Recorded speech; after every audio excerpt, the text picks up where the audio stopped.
কেউ যখন পরিপূর্ণ আত্মসমর্পণকারী হয়ে যায় তখন তার লক্ষ্য ও উদ্দেশ্য আল্লাহর লক্ষ্য এবং উদ্দেশ্য হয়ে যায়। আল্লাহর লক্ষ্য ও উদ্দেশ্যকে কি কেউ ব্যর্থ করতে পারে? আল্লাহ পাক বলেন, নিশ্চয় যাহারা বলে, আমাদের প্রতিপালক আল্লাহ, অতঃপর তাহারা দ্বিধাতার সহিত অবিচল থাকে, তাহাদের উপর ফিরিস্তাগণ নাজিল হয়, এই বলিয়া, তোমরা ভয় করিও না এবং দুঃখিত হইও না এবং সেই জান্নাতের জন্য তোমরা আনন্দিত হও যাহার প্রতিশ্রুতি তোমাদিগকে দেওয়া হইতেছে। সূরা হামিম আস-সাদ্দা আয়াত ৩১।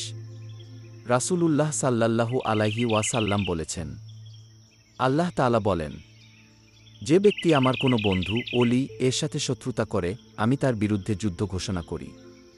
আর আমার বান্দা আমার নিকটবর্তী হওয়ার জন্য যে বিষয়কে গ্রহণ করে, তার মধ্যে আমি সবচেয়ে বেশি ভালোবাসি সেটি হল ফরজ ইবাদত, যা আমি তার উপর ফরজ করেছি। এবং আমার বান্দা নফল আমলের মাধ্যমে আমার নিকটে আসতেই থাকে, যতক্ষণ না আমি তাকে ভালোবাসি। আর যখন আমি তাকে ভালোবাসি, তখন আমি হয়ে যাই তার কান, যেটা দিয়ে সে শোনে, আমি হয়ে যাই তার চোখ, যেটা দিয়ে সে দেখে, আমি হয়ে যাই তার হাত, যেটা দিয়ে সে ধরে, আমি হয়ে যাই তার পা, যেটা দিয়ে সে হেঁটে যায়। আর সে যদি আমার কাছে কিছু প্রার্থনা করে, আমি অবশ্যই তা পূর্ণ করি। আর যদি আমার কাছে আশ্রয় প্রার্থনা করে, আমি অবশ্যই তাকে আশ্রয় দিই। হাদিসে কুদসি, সহিহ আল বুখারী, হাদিস নং ৬৫০২।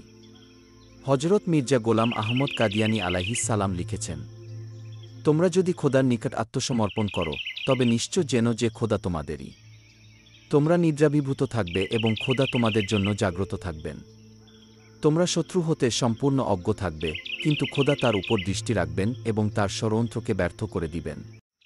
তোমরা এখনও অবগত নহ যে তোমাদের খোদা কত শক্তিশালী। যদি তোমরা অবগত থাকতে তবে দিনেকের তরেও এ সংসারের জন্য চিন্তিত হতে না। যে ব্যক্তির নিকট ধনের আকর রয়েছে, সে কি কখনো একটি পয়সা নষ্ট হলে তজ্জন্য বিলাপ বা চিৎকার করে মরে? সুতরাং তোমরা যদি এ ধনভাণ্ডার সম্বন্ধে জ্ঞাত থাকতে যে খোদা তোমাদের প্রত্যেক প্রয়োজনের সময় কাজে আসবেন, তবে সংসারের জন্য তোমরা এরূপ আত্মহারা হতে না। খোদা এক প্রিয় সম্পদ, তোমরা তার সমাদর করো।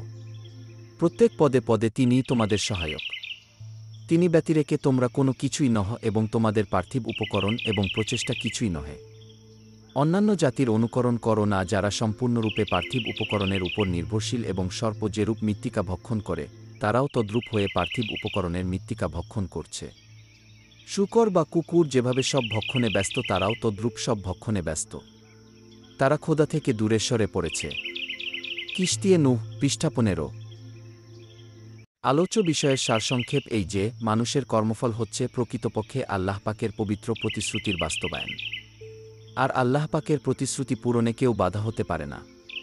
আল্লাহ পাক মুমিন বান্দাদের জন্য যে লক্ষ্য ও উদ্দেশ্য স্থির করেছেন, সেই উদ্দেশ্য সফল না হওয়া পর্যন্ত মৃত্যুকেও তাদের থেকে দূরে রাখা হবে। অতএব আল্লাহ পাক বলছেন যে তাদের কোনো ভয় নেই, তারা যেন দুঃখিতও না হয়। কারণ তাদের জন্য তাদের নির্দিষ্ট আমলের বিনিময়ে জান্নাতে তাদের স্থানও নির্ধারিত আছে। অপরদিকে যারা ষড়যন্ত্রকারী, তাদের সকল কর্ম আল্লাহ পাক ব্যর্থ করিয়া দিবেন। তাদের জন্য তাদের আমলের বিনিময়ে জাহান্নামে তাদের নিজ নিজ স্থান নির্ধারিত আছে।